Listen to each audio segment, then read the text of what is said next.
Olá pessoal, vamos fazer aqui uma contextualização interessante do estudo de ácidos e bases que é comum sempre que a gente fala na montagem e manutenção de um aquário de água doce. A visão de um aquário bem montado e equilibrado costuma fascinar a maioria das pessoas. Nesta imagem, vemos um aquário representativo do biótipo amazônico, com peixes e plantas típicos da região. Esse aquário em particular, ele possui uma temperatura de 26 graus centígrados, um pH médio de 6,8 e um índice de dureza em carbonatos igual a 2. A maioria dos peixes de aquário vivem num pH compreendido numa faixa que pode ir de 5,5 até 8,5. Algumas espécies preferem águas ácidas, outras preferem águas alcalinas e outras preferem águas bem perto da neutralidade. Mas manter o pH dentro da faixa desejada para nossos peixes nem sempre é uma tarefa muito fácil, pois dependemos da água da torneira para fazermos, por exemplo, reposições e nem sempre o seu pH é apropriado. Às vezes, precisamos usar corretores para igualar o pH da água da torneira com a água do aquário. E esses corretores podem ser acidificantes ou alcalinizantes, dependendo do aquário que decidimos montar. Uma outra questão a ser levada em consideração é que o aquário é um local onde diversas reações químicas ocorrem, devido a excesso de alimentação, metabolismo dos peixes, apodrecimento de plantas, o que conduz à liberação de amônia na água. A amônia é consumida por bactérias nitrificantes do chamado ciclo do nitrogênio e transformada inicialmente em ácido nitroso, comumente chamado de nitrito, e mais tarde em ácido nítrico, conhecido entre os aquaristas como nitrato. Os nitritos são logo transformados em nitratos e estes se acumulam na água, sendo eliminados, por exemplo, nas trocas parciais de água. O ácido nítrico, em particular, é um ácido forte e que, portanto, contribui significativamente para aumentar a quantidade de cátions H+, e, consequentemente, baixa o valor do pH. Então, há uma tendência do aquário de se acidificar ao longo do tempo. E essa acidificação ela pode ser controlada. Por exemplo, rochas calcárias aumentam a concentração de ânions, hidroxila, que elevam o pH. E uma outra forma é a adição de bicarbonato de sódio em solução, tá? Que também pode ser usado para alcalinizar a água. A manutenção do pH também depende do que chamamos de dureza de carbonatos, ou reserva alcalina, cuja sigla é KH. Tal reserva funciona como se fosse um estoque de hidroxilas que serão usadas para neutralizarem eventuais excessos de cátions H+. Quanto maior for a reserva alcalina, mais estável será o pH.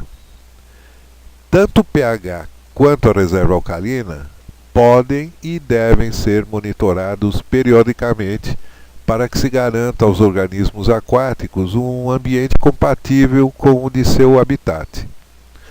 Ligeiras correções podem ser feitas com os corretores disponíveis nas lojas.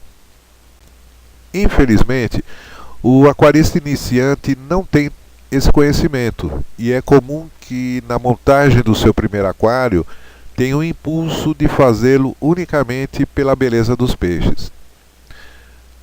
As melhores lojas, no entanto, costumam advertir o comprador sobre a compatibilidade dos peixes, em termos principalmente de temperatura da água e pH, hábitos alimentares, tamanho quando eles são adultos, comportamento agressivo ou pacífico, habitat natural, além do hábito de viverem em grupos. Percebe-se aqui uma interdisciplinaridade muito forte que esses aspectos fazem entre a química e a biologia. No entanto, nesse trabalho vamos nos ater apenas aos aspectos relacionados à temperatura e o pH da água. Deste modo, podemos usar esta imagem e a que se segue para pedir aos alunos que escolham 10 peixes que gostariam de ter em um aquário. Os resultados serão os mais diversos possíveis e poderão ser orientados pela beleza das espécies. Alguns poderão questionar sobre algumas das características apontadas anteriormente, e se o fizerem, é porque têm um conhecimento prévio que lhes permitirá escolher os peixes com menores possibilidades de erro. Esta imagem ela nos mostra que a maioria dos organismos aquáticos vivem em meios mais ou menos próximos da neutralidade. Aqui vemos que, à medida que o pH diminui, ocorre em sequência, primeiro, a morte de caracóis aquáticos e girinos, assim que o pH cai a 6,5. Em sequência, a morte de robalos e trutas, quando o pH cai a 6. A morte de ovos de peixes em geral, quando o pH cai a 5,3. A morte de moscas d'água e efêmeras, quando o pH cai a 4,3. E a morte de todos os peixes, quando o pH cai a 3,5. No sentido oposto, vemos que a maioria dos peixes vivem em um pH próximo de 7 a 7,2, enquanto que nenhum peixe conseguirá sobreviver a um pH igual ou maior do que 9,5, inclusive os peixes marinhos. Voltando ao nosso problema, uma vez que os alunos tenham escolhido cada qual os seus peixes, apresentaremos a eles as tabelas de pH e temperatura médias para cada peixe, representadas nestes dois slides, de modo que os alunos possam efetuar uma análise da compatibilidade entre as espécies que escolheram em relação ao pH médio e à temperatura média de cada espécie.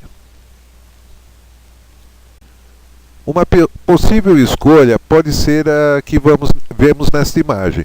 O aluno deve, então, ser solicitado a planilhar, ao lado dos nomes de seus peixes, as respectivas faixas ideais de pH e temperatura, e fazer uma análise sobre a viabilidade de que esses peixes sejam mantidos no mesmo aquário. Nesta figura, vemos o resultado da análise de compatibilidade, que pode ser verificada ou pelo pH, ou pela temperatura, ou ainda por ambos. Assim, verificamos que nessa escolha há 3 grupos distintos de compatibilidade, e bem como existem 3 espécies incompatíveis entre si e com qualquer dos grupos formados, tá? Então nós vemos que o neon negro, o disco e o cascudo borboleta vivem numa faixa de pH muito próxima. Então eles formariam um grupo. E também a temperatura média ideal para essas espécies também é muito próxima. De forma que nós podemos montar um aquário, nesse caso, com pH em torno de 6,8 e uma temperatura que atenda às 3 espécies, em torno de 25 mais ou menos 1 grau. É interessante que o aluno pode nesse momento questionar, mas se existe uma faixa de pH, qual é o pH ótimo e qual é a temperatura ótima, né? E nesse aspecto ele poderá fazer suas próprias pesquisas e chegar a uma conclusão, né, de que nada, por exemplo, é tão rígido assim na natureza. No caso da temperatura, os termostatos eletrônicos que existem hoje em dia normalmente eles têm uma faixa de atuação de mais ou menos 1 grau. Então, isso facilita a escolha da temperatura que nós vamos montar o aquário. Tá? Com relação ao pH, existe normalmente uma faixa de tolerância. Ela não é tão rígida como aparece nessas planilhas, mas existe uma faixa ótima de pH para cada peixe. Então, ela não pode ser desobedecida com muito, né, porque o peixe começa a sofrer os efeitos disso. Tá, ok? Num passo final, o aluno ele pode ser convidado a escolher um novo grupo de peixes, mas que desta vez eles sejam compatíveis entre si, em termos de pH e temperatura, tomando por base as tabelas fornecidas anteriormente. Um resultado possível a gente vê nesta imagem, cuja escolha caracteriza um aquário representativo do biótipo amazônico, aquele que a gente viu no início do vídeo. Então, nós vimos aqui uma possibilidade de contextualização do estudo do pH de soluções aquosas. Os alunos certamente mobilizarão esses conhecimentos sempre que desejarem adquirir novos peixes ou então na montagem de um possível primeiro aquário. Finalizando, esta última imagem apresenta 2 indicadores normalmente oferecidos nas lojas de aquários para a medida do pH da água. São eles o azul de bromotimol, para a maioria dos aquários de água doce, e o vermelho de metacresol, para aquários de ciclídeos africanos originários dos lagos do Vale do Rift, que são os lagos Tanganica e Malawi, e para os aquários marinhos. Espero que tenham gostado. Até a próxima.